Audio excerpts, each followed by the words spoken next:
I welcome all of you again, and thank you for being connected today.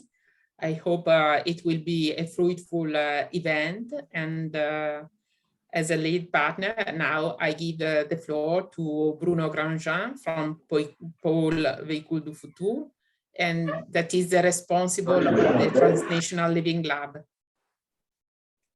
Thank you, Bruno. Thank you, Christina. First, a few rules so that the meetings goes well. First, you have to know that the meeting will be recorded. It's our signature list. Please mute your microphone because otherwise we won't be able to hear the presenter. And also, you don't need your webcam, so for the good quality, you may switch off your webcam. For questions, you may interact by raising your hand and by chatting. Then the agenda will begin with a short presentation of the eSmart project by Cristina Cavicchioli that we already spoke, and then we'll have 3 different presentations of 3 different deliverables of the project. First, the tactical roadmap by Mrs. Charlotte Wallin of Kempten University, then the operational roadmap by myself, and then last but not least, the digital toolkit by Mrs. Blanka Odlazek from Business Support Center of Kranj in Slovenia. And then you'll have the opportunity to ask questions about what we presented to you. But first, also we'll have questions after each presentation so that we can make an evaluation of the presentation of all the deliverables. And to warm up, you hear the first question. Please, I remove. So it's very quick, and you have to answer it directly. Okay. So first question: do we work in energy sector, last mile logistics sector, local public transport sector, public administration, tertiary education, or academic sector, or other? So normally you know, and then you have to answer right now.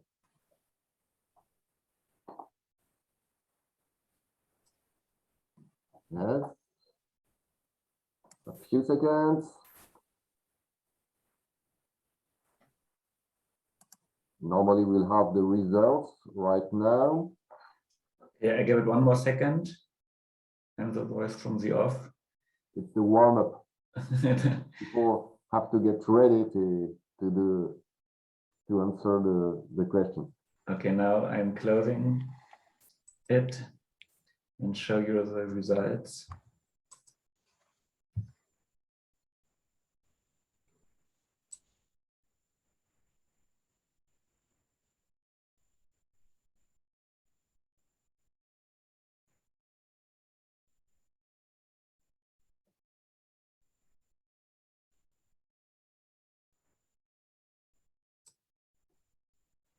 Bruno, can you see the results?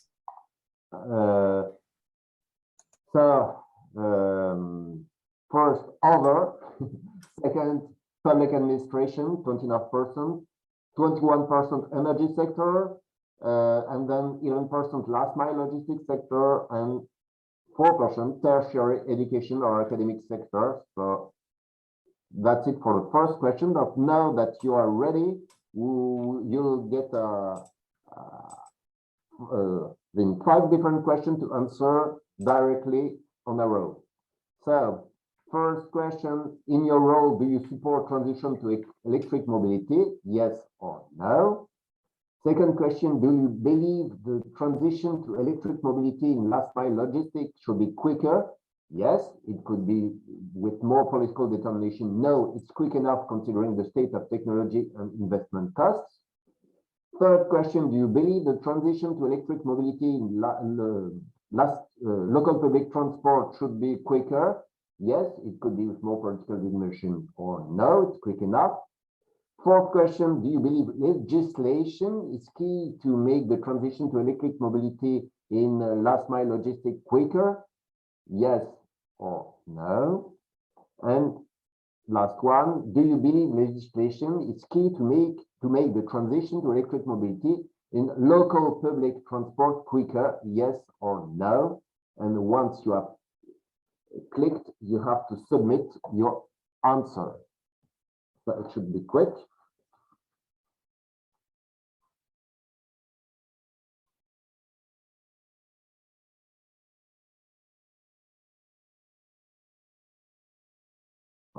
Give a few seconds.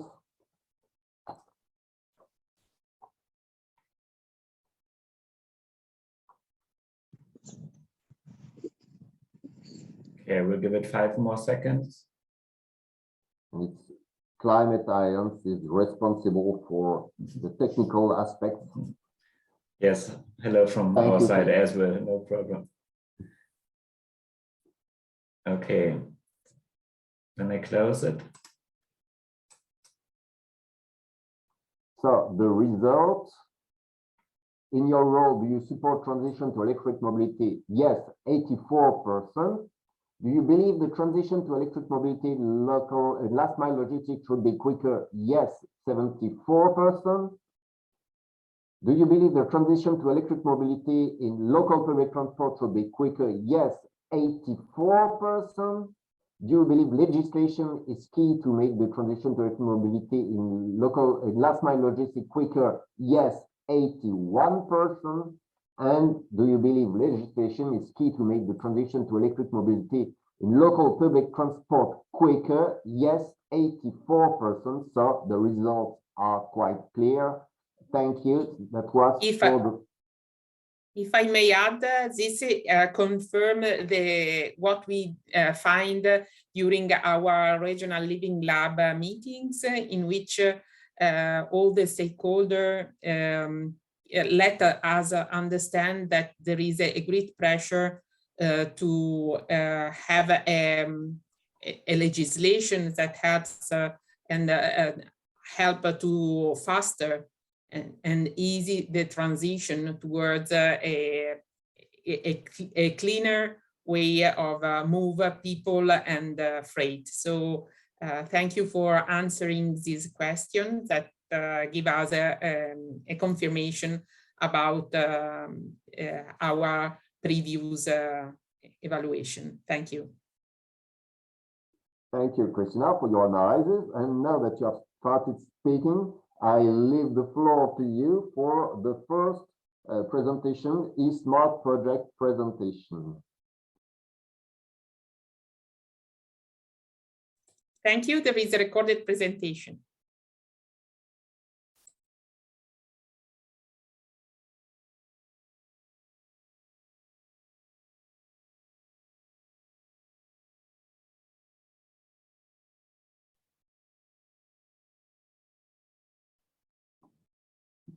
There is a problem with sound, I think, no? There is a problem with the sound.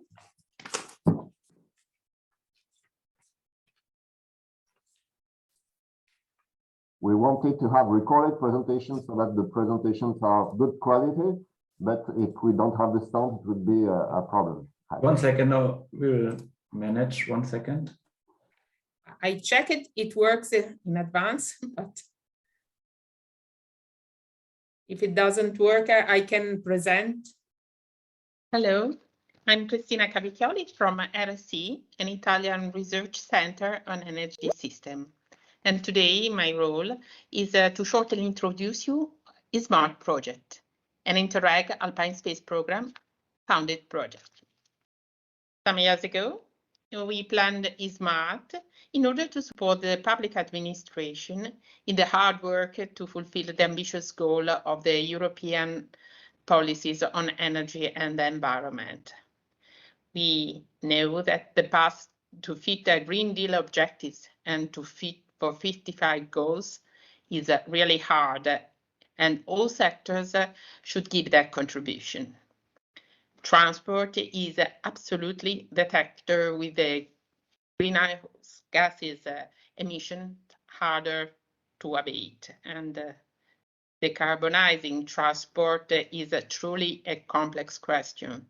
And the Avoid, Shift and Improve scheme help us to identify the field of actions. Smart project want to contribute to these great objectives, and for this reason developed strategic and operational instruments and tools for e-mobility implementation in the local public transport and last mile logistics in the alpine space communities. The project was designed considering a double scope. On one side, to strengthen the public administration capabilities to plan an effective solution to fit the European goals for decarbonization. And impact also on the other end to either the cooperation among public administration and private sectors. The smart partners consider the alpine space area a perfect area where to test the innovative solution according to the relevance that mobility issues has for this area. And here in the slide, you can see data on 20 corridors, cross-border mobility, and also local mobility. But besides the high need of mobility, alpine space has more relevant features that suggest to act rapidly. For example, it has a fragile ecosystem that needs to be protected. And here we can test local, but with a solution, but also with a transnational approach. So let's deepen the project concept now. The project wants to ease cooperation among public administration and public sector, in particular for the planning of a charging network for the electrification of the local public transport and of the local the last mile logistics by means of some tools.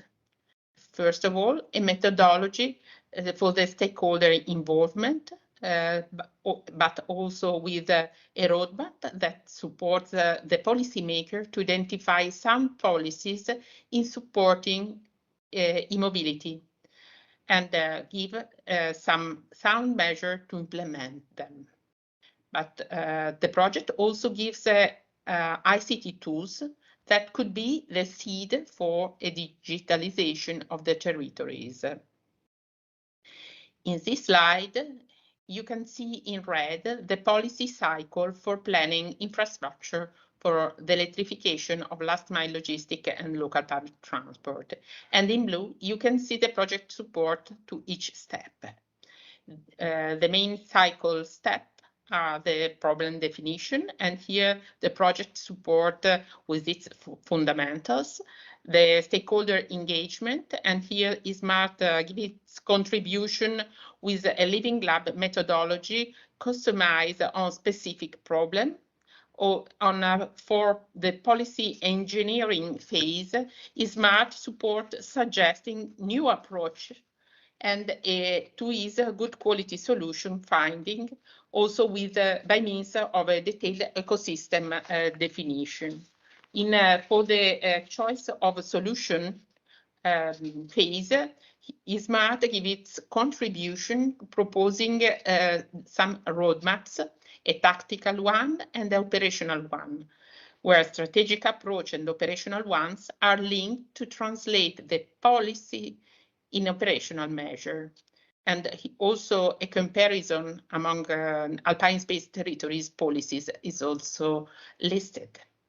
On the phase of enhancing data, Smart supports by means of ICT tools that is the cooperation among public and private. And on the policy validation phase, Smart gives its contribution with a signature of a letter of commitment by public administration and public sector.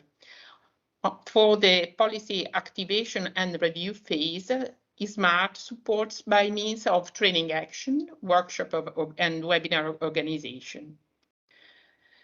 So now we can also see the output of the project. Let's dip a bit, only some pills, because this feature will be detailed in the first presentation.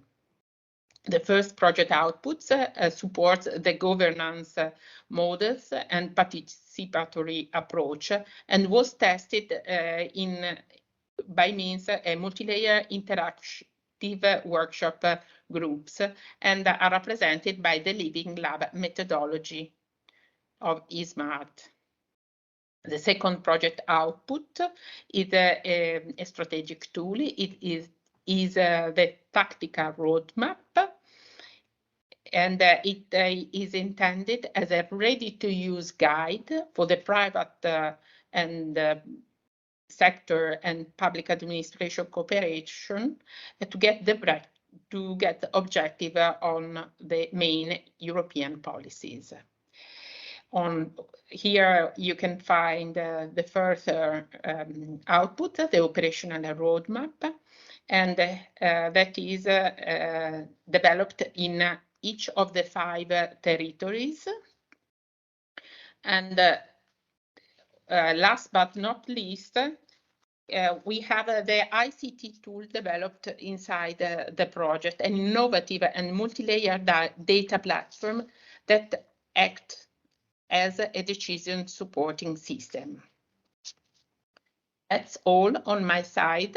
I thank you for your attention, and if you have any question, please do not hesitate to ask.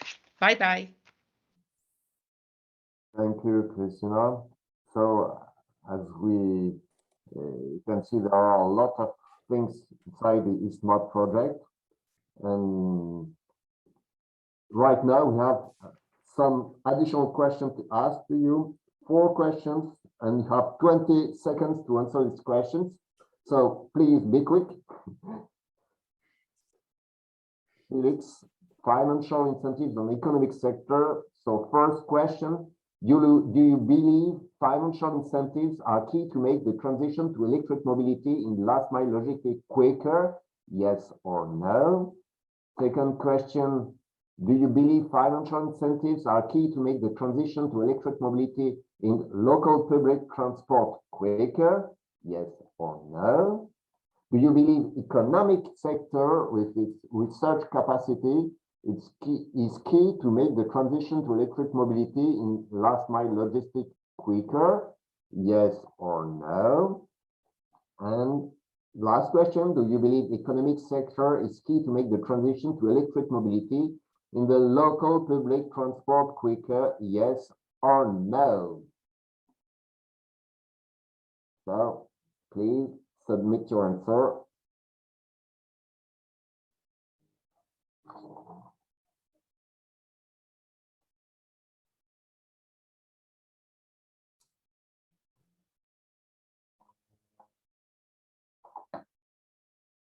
A few seconds left.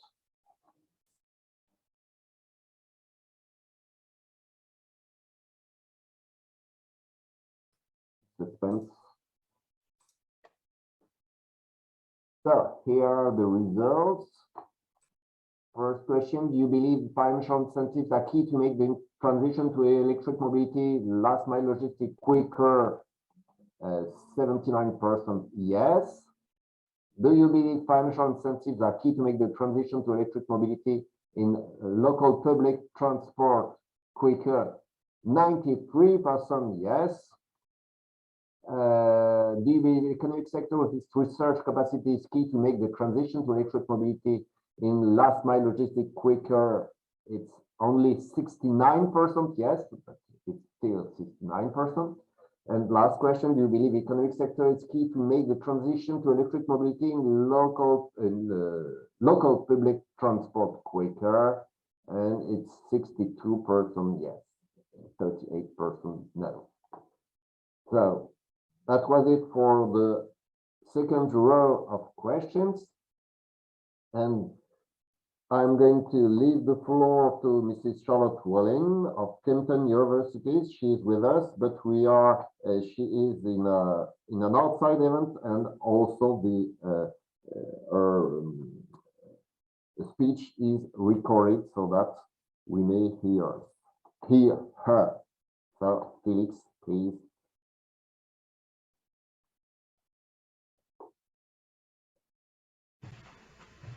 Hello, my name is Charlotte Wallin. I'm from Kempten University of Applied Sciences in Germany, and I'm here today to show you our technical roadmap, what we have been doing with the eSmart Consortium together. The technical roadmap is a communication medium which should support the stakeholders in the alpine space in the markets of the local public transport and last mile transport.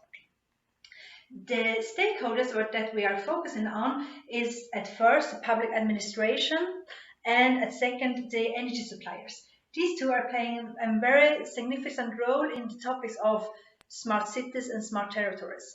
Another very important role are the ICT, information and communication technology providers, as well as the vehicle manufacturers, rebuilder and maintains and sellers having.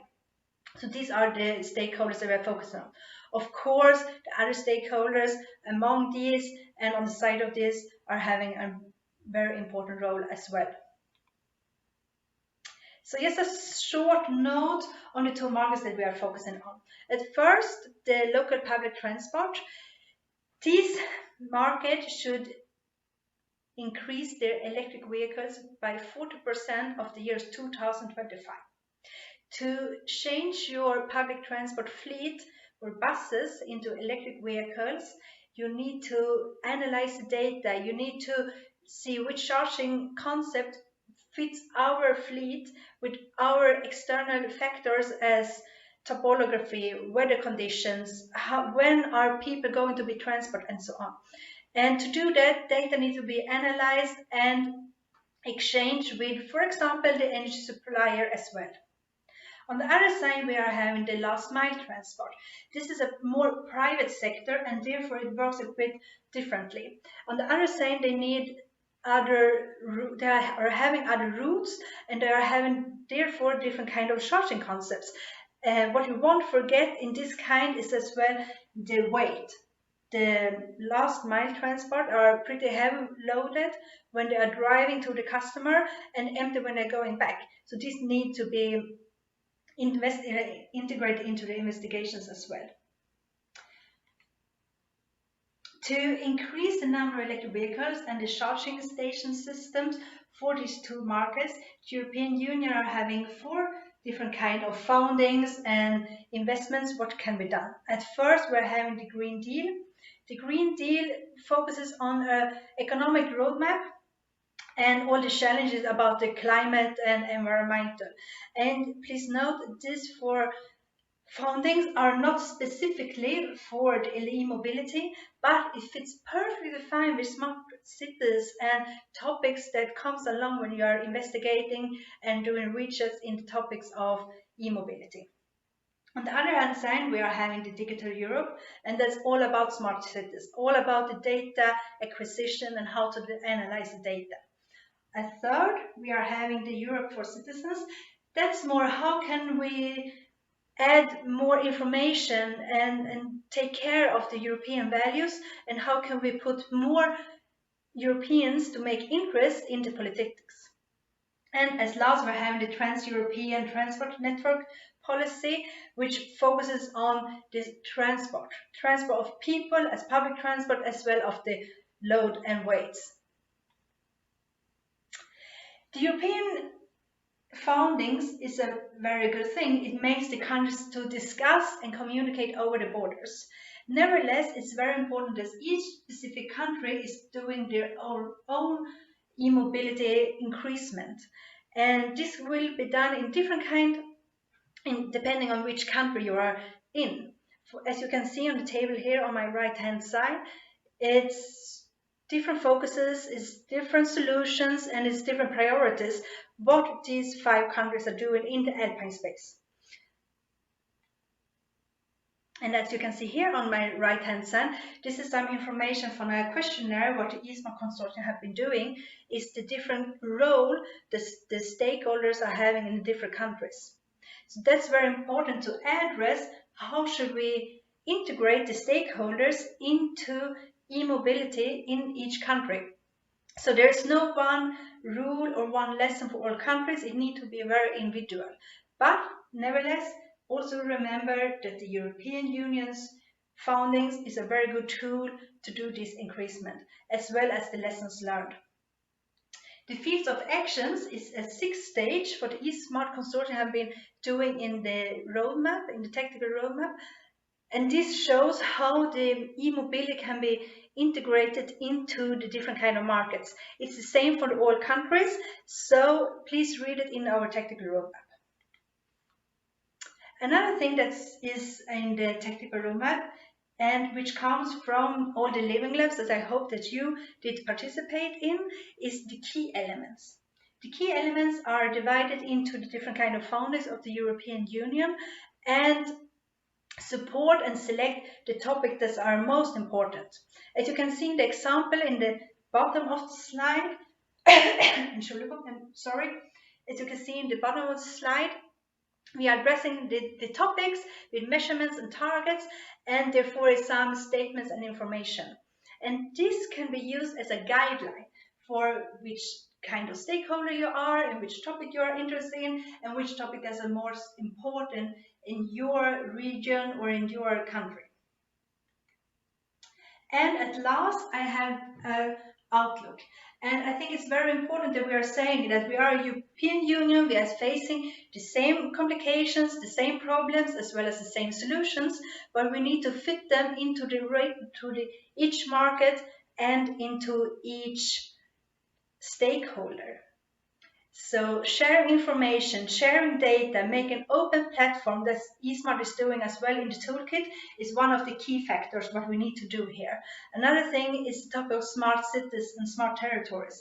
This is a perfect example how data and stakeholders that in the past didn't have something to do it with each other now need to communicate and share data between each other to get new solutions, and that we keep on rolling so that we can reach all the goals that we are having with e-mobility. I say many thanks for listening, and if you have any questions or if you want to read the technical roadmap, please let us know. We are happy to get in contact with you. Bye! Thank you, Charlotte. Both the recorded Charlotte and the live Charlotte, they are all with us. So before asking questions from the audience, maybe we go directly to the 4 questions. You have 25 seconds to answer these 4 questions. So, Felix, first question, did you like the presentation of the technical roadmap? Yes or no? Second question, did you find the key topics relevant? Yes or no? Third question, do you agree with the key messages? Yes or no, or to some degree? And fourth question, do you want to have a closer look at the tactical roadmap? Yes or no?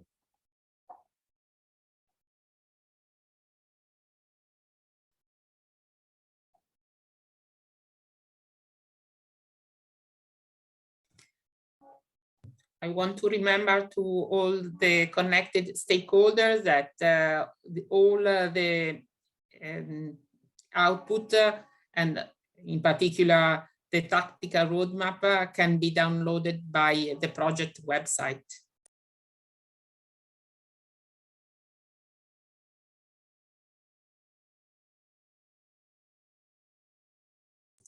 We are now developing the translation in local language of some documents and of the synthesis of each document. These are ready in will be ready soon in English language.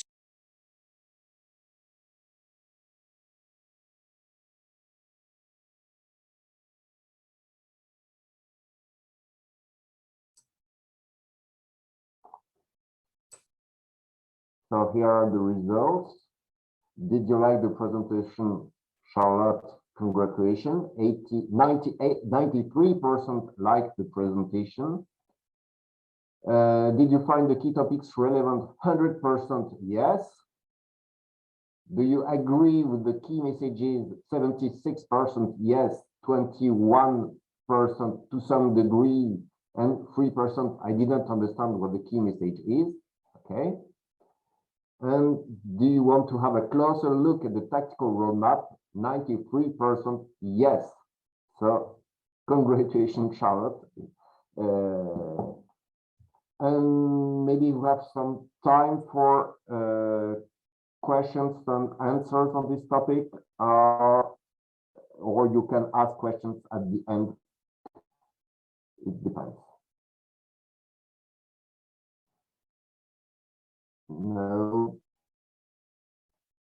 No question at this stage. Okay, no problem. So we'll go directly to the next presentation. It will be the operational roadmap. Felix.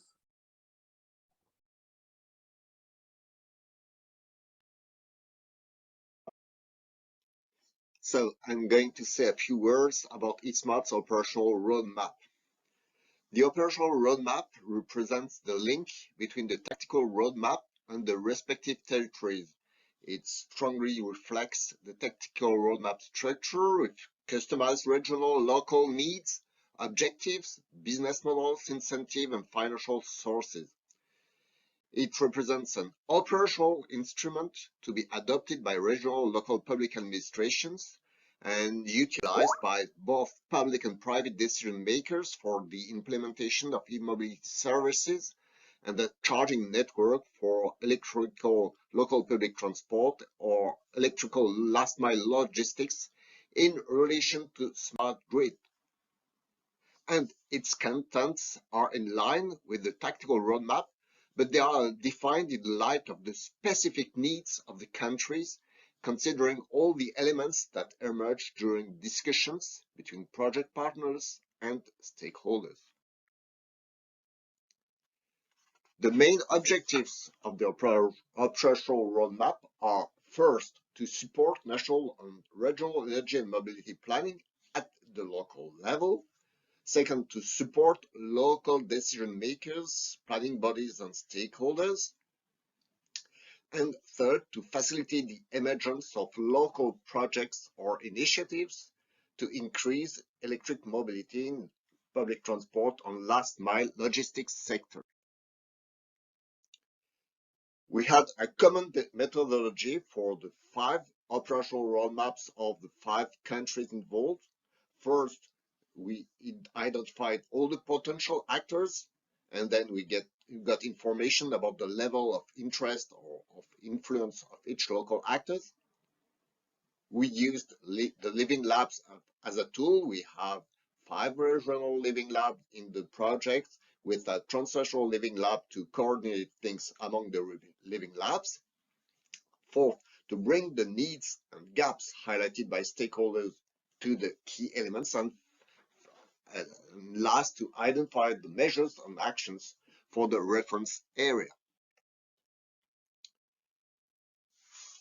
In the process of defining the operational roadmap, the contribution of all stakeholders involved in the project has been crucial, and eSmart has in particular mapped all the relevant stakeholders, from those with high levels of interest in eSmart, who may possess low level of influence, to strategic stakeholders who have power, motivation, and resources to implement research outcomes.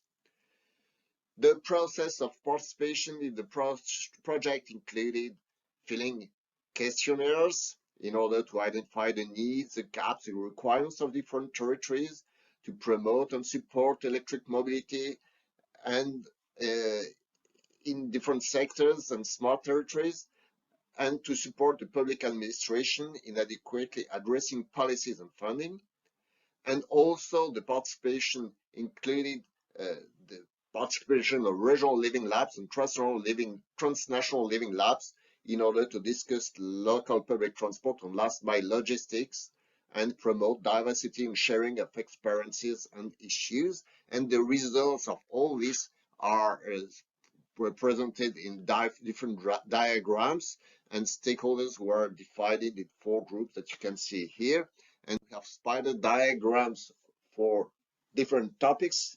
This is an example for electric mobility planning and electric mobility management for each country and type of stakeholders. You can see all this in the deliverable. I won't go in detail on this. And I talked about the mapping of stakeholders, and we try to put all the stakeholders in small boxes to identify which one we can use in priority. And also, this was done for each country. You have the very colorful example of Italy, but again, I won't go into detail on this. It's in the document if you are interested. And then about territorial needs, gaps, and expectation. A questionnaire has been distributed to public and private stakeholders in the alpine space, and following the elaboration of the evidence gathered, a split has been made between public administration respondents and non-public administration one. And this is the example for smart territory needs from the public administration point of view. And you can see on this graph that for a public administration point of view, the 2 most important needs for a territory to become smart under the eSmart program are first the collaboration between private and public stakeholders, and second, the know-how sharing of funding at regional, national, and European level. And apart from these, an adequate digital infrastructure, the willingness of stakeholders to share the data, and the presence of common technical standards as important needs. And this was done for smart territory needs, for instruments of government assets needed. You can see that infrastructure is very important for public administration, or also for non-public administration. To develop the right strategies, we had a selection of e-mobility topics on which public administration should increase knowledge. And these topics were organized with respect to the 3 key European policies that are Green Deal, Digital Europe, and Europe for Citizens.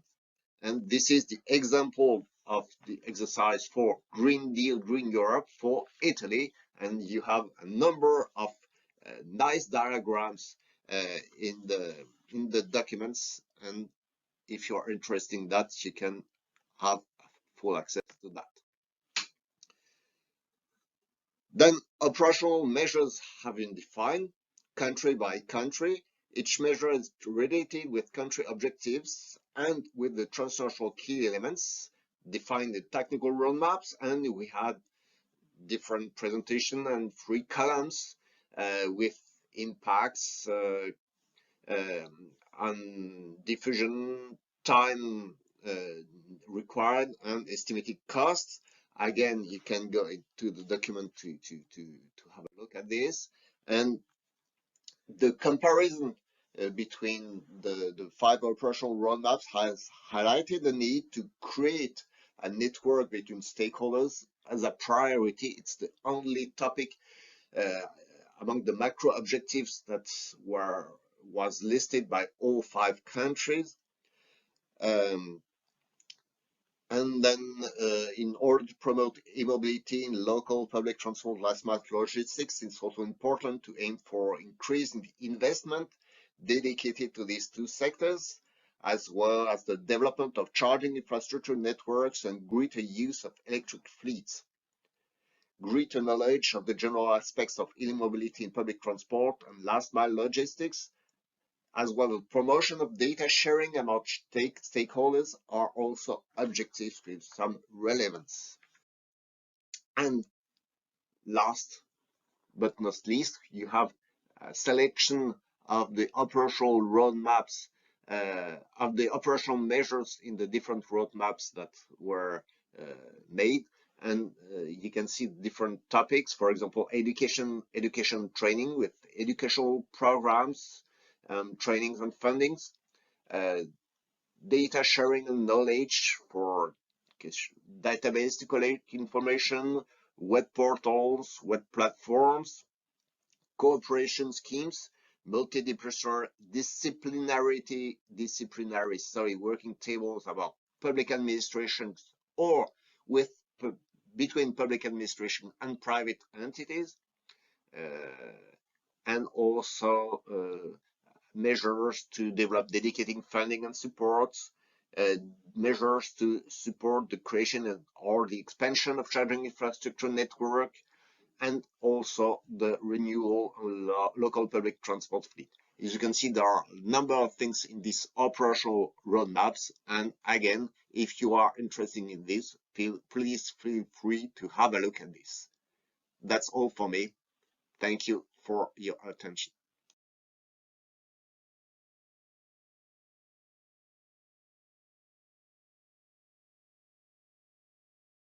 So this is time for the questions.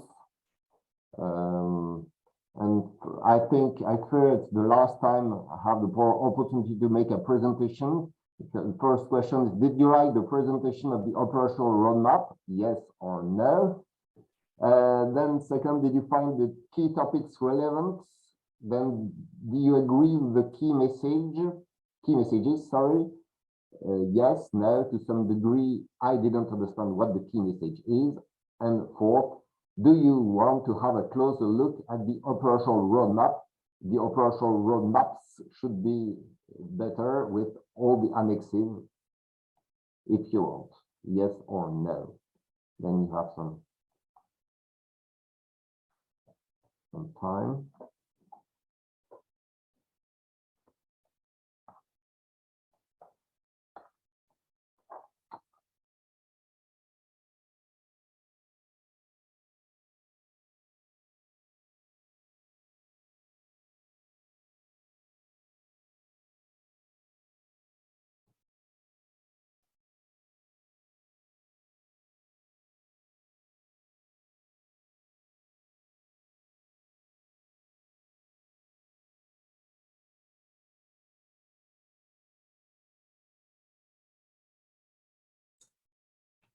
Okay, give it 5 more seconds.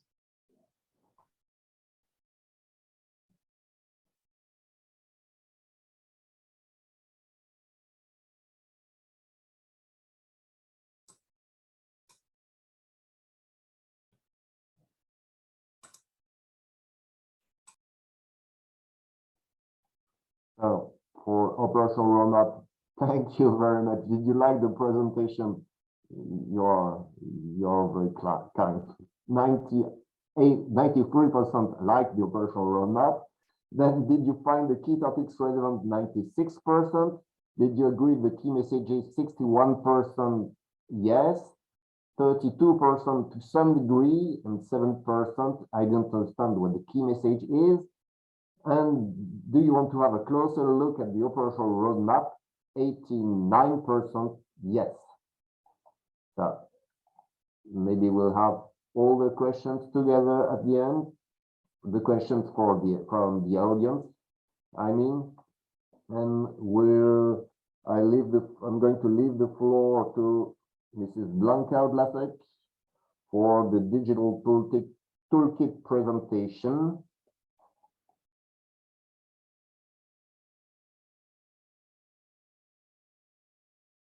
So hello, everybody. My name is Blanka Odlazek, as announced, and I'm working for Regional Development Agency of Gorińska. I'm a project partner in eSmart, and I'm also responsible for overseeing the development of digital tool, the decision support system, and the accompanying documents. Now I'm going to share my presentation. today. Let's see.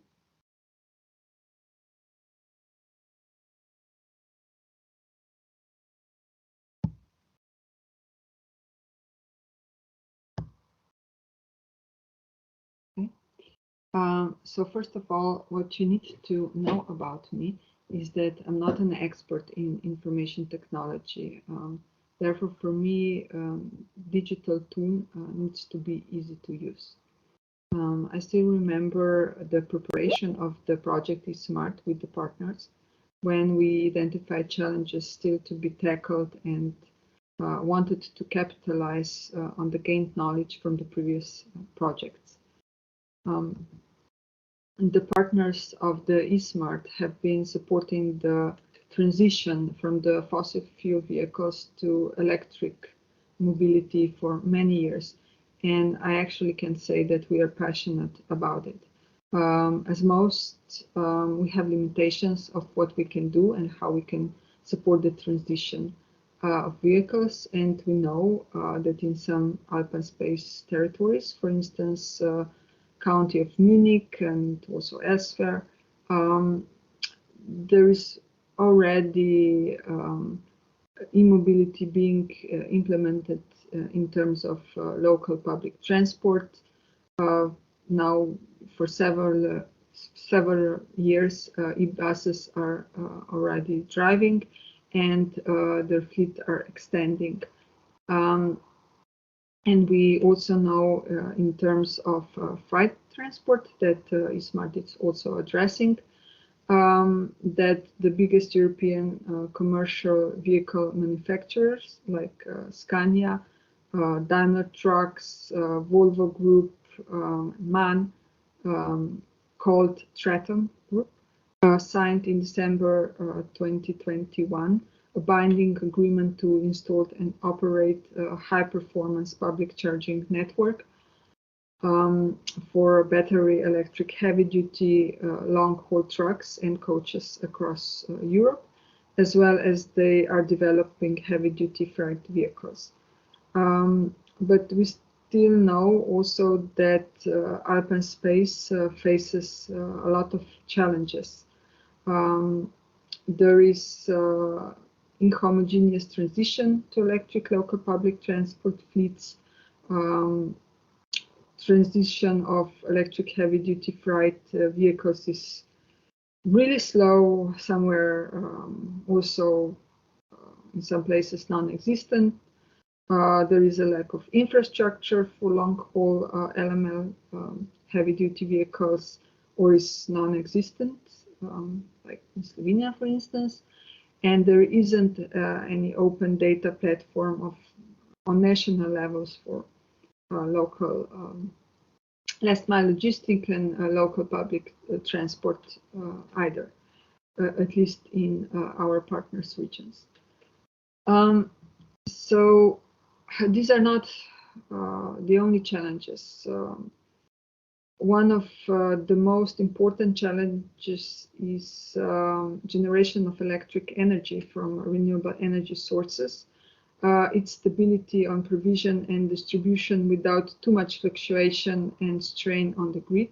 And in terms of strategic planning, to have relevant, reliable, up-to-date and sufficient variety of data to plan the number, location, usability, and capacity of charging infrastructure for last mile logistic and local public transport.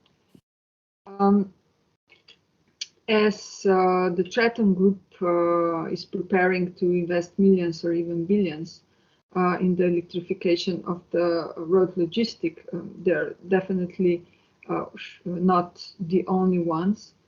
From the private sector, the same goes for the public transport, and in terms of eSmart, local public transport. Local public transport is dependent on political will, policies, public administrations, and incentives even more than logistics sector. Any progress in the three mentioned sectors in terms of vehicle fleet electrification requires more or less a participatory approach with public administration. And the deployment of e-mobility requires a lot of research, data gathering, data analysis, which could be supported with the decision support system to ease the decision-making process. And I'm not just talking locally or regionally, but also cross-border and transnationally. And, you know, therefore, we had the idea to develop a transnational decision support system, integrating data from different sectors. But we decided to, you know, start with a prototype. Why? Because we had limited budget and we had limited time frame. And the prototype also allows us to identify and tackle the obstacles without really spending millions. However, this also has downside. The DSS, as it is now, is not usable in everyday decision-making process. It does, on the other hand, show potential of use and what can be possible under certain conditions. And the really basic conditions that you need to have if deciding to develop this kind of tool is the willingness, especially political willingness, finances. We would not be able to do this without Alpine Space co-financing. Time, also time of the stakeholders involved to fully develop the functional DSS. It takes a year and a half just for the prototype.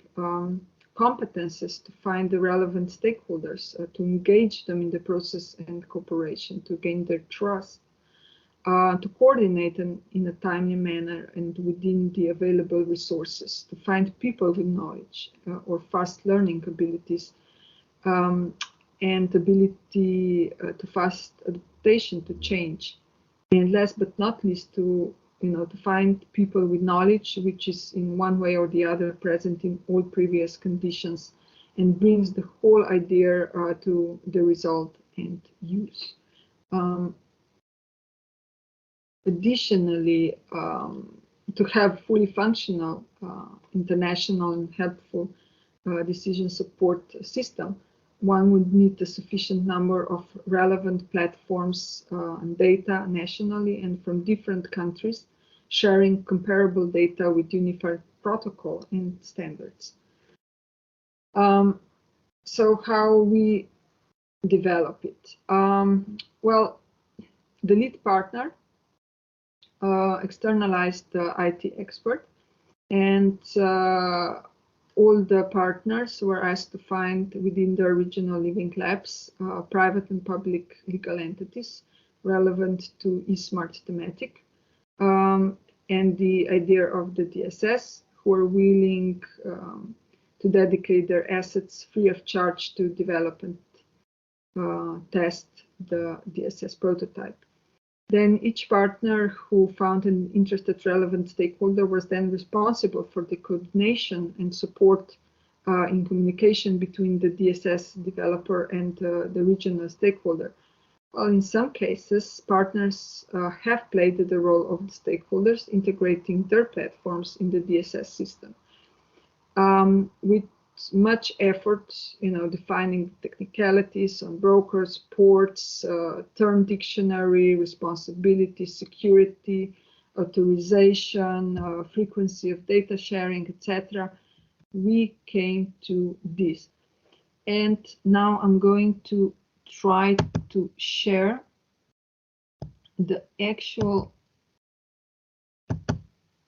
wait, come on.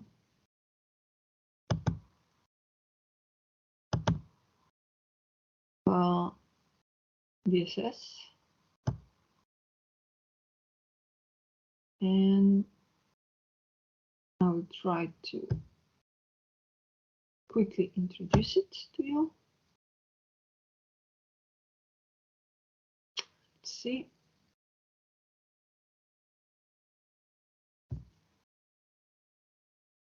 Here it is. I hope you see it. Okay. So this is the platform. Here you have the description of it. Then you have the toolkit pillars, the data platform, the dashboards, decision support system, and the digitalization, EU digitalization framework. You have DSS dashboards. There are 7 of them. So from charging infrastructure, vehicle fleets, transformer stations, overloading simulation, bus fleets, source destination metrics, back to electric charging points. So we can enter the dashboard with the username and password, which I already did. So to fasten the presentation. So here are all the dashboards, and you can enter each of them to gain more data. So this is just a sample of data, for instance, that were shared. There is also history of data that we are now gathering. See, okay. Have here loading, unloading, road, trains, sea, departure places, arrivals. Okay, if I show you another one. For instance, select charging points. You can enter here connector type. Okay, needs to download, needs some time. See, okay, have different connector types. Type 2, choose. Then connector speed, electric power, kilowatts, and restrictions. Let's choose public, and then status. Let's choose available. And now you can see the number. Okay, Veneto. We have here the map. You can zoom it in. Now, ideally, there would be even more possibilities, zooming and street view, and even more technical data. But this comes with willingness of sharing. And, the question, what is public data, what is not public data, whether you need to, actually purchase data, or are they shared for free? So a lot of challenges. Okay, I'll go out, not to waste more time. Then you see we have 7 data sets. Charging,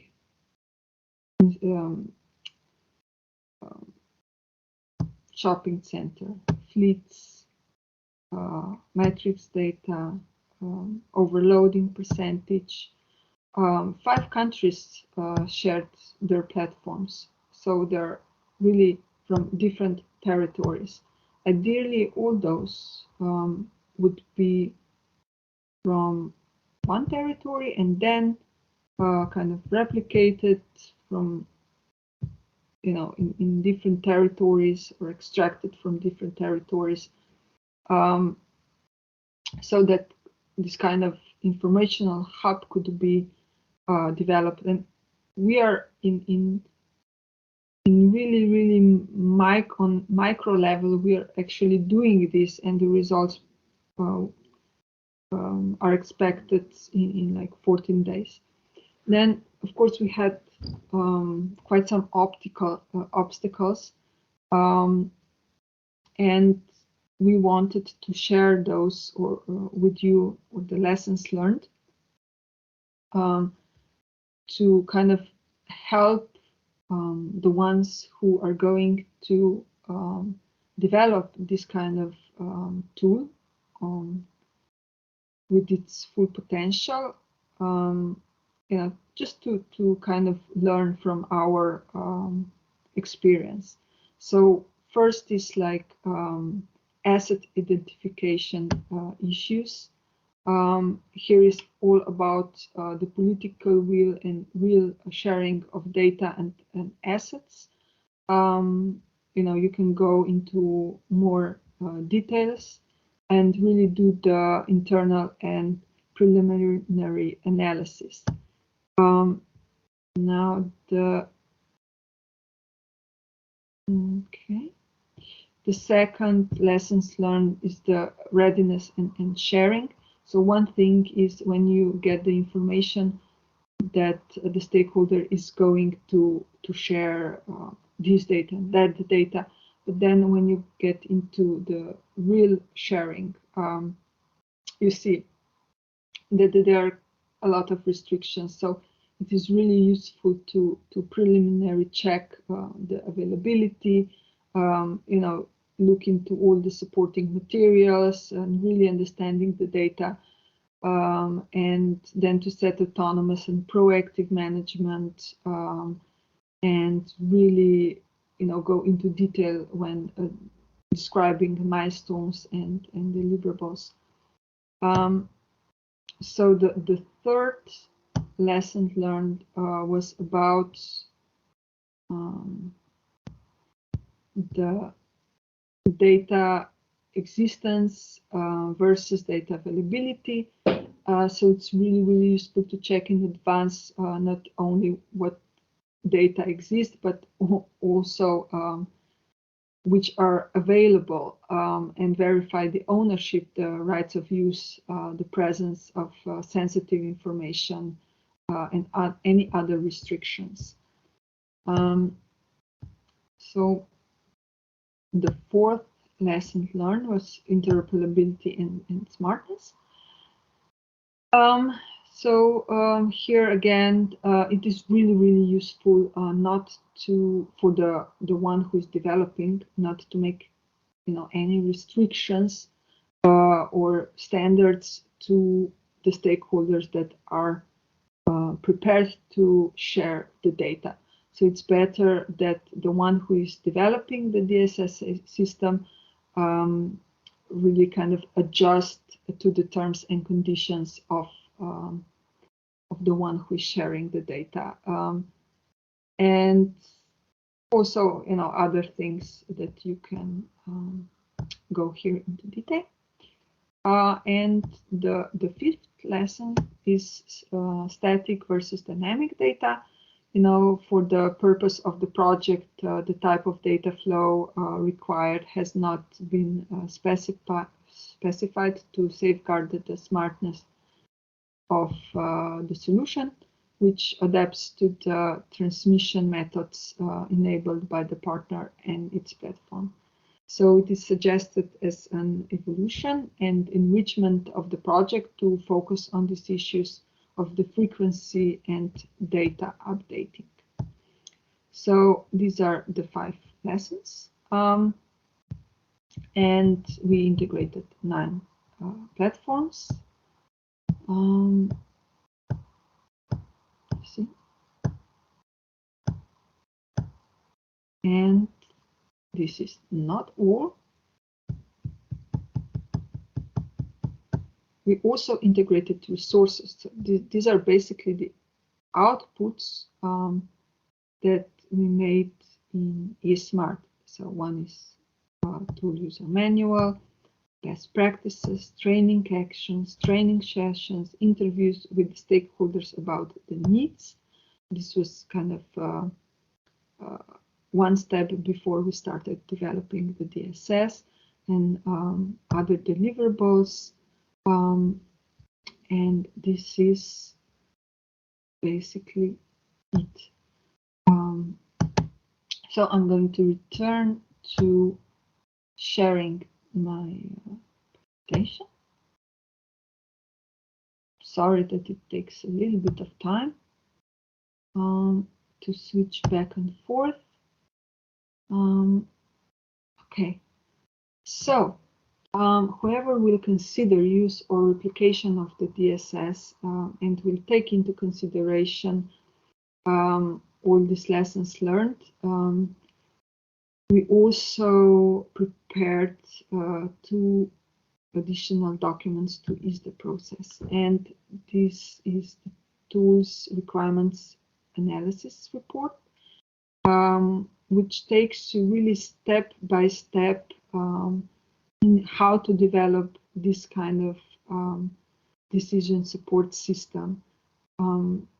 And the second one is tools prototype and finalization document, and this has the information, about the access to this prototype and all the username and passwords for the dashboards, and the potential when fully developing this kind of DSS. So what we also prepared, even before the 2 documents and the DSS, was we started actually with preparation of a smart territory ecosystem report. It's basically a description how to build from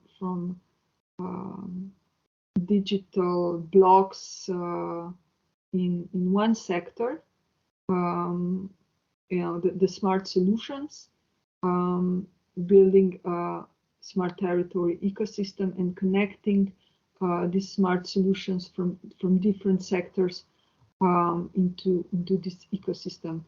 And this is the basic of what we did with the this digital tool. And then we prepared the feasibility study, for the DSS, and then the DSS tool and the previously presented documents. Thank you for your attention, and please let us know if you are interested in use or further development or application of the DSS in terms of eSmart content. Here, the first is my email, and the second is from the lead partner. Okay, so this is all from me. I wish you great day, and now I'm going to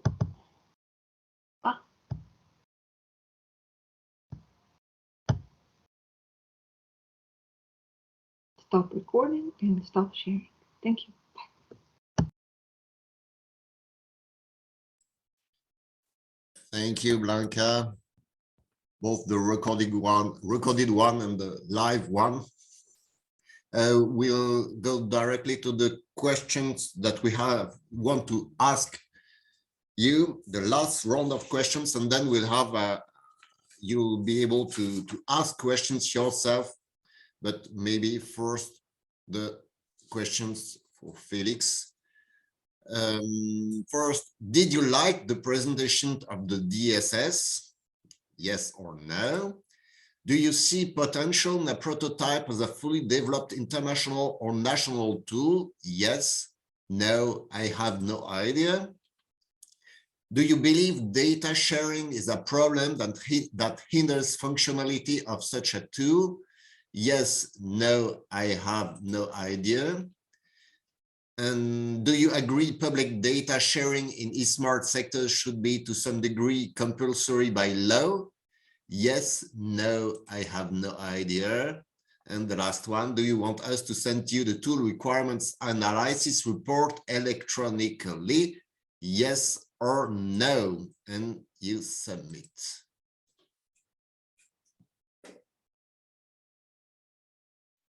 So it was 34 seconds to answer, the official time.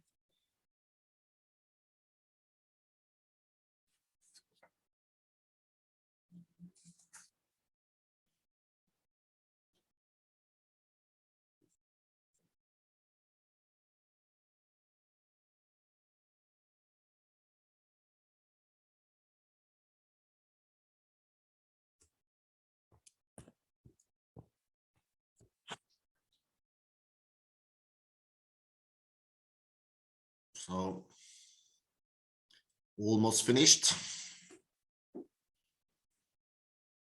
Yes, no, I have no idea.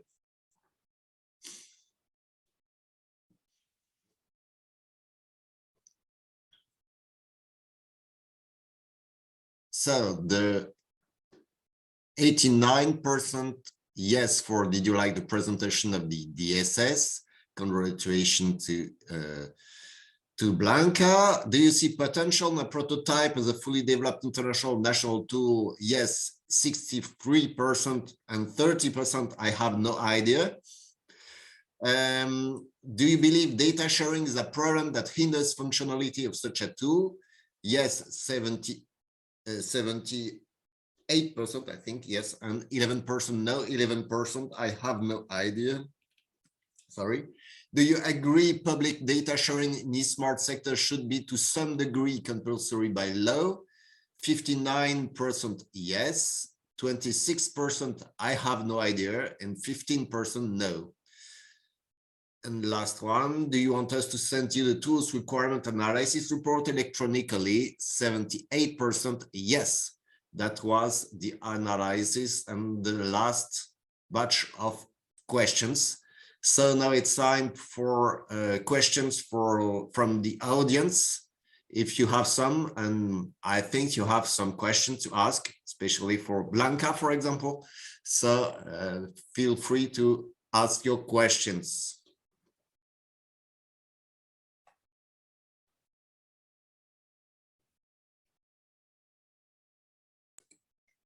Just a comment, waiting for question. I really thanks Blanka for sharing with the stakeholder how complex was the challenge to build a eSmart toolkit.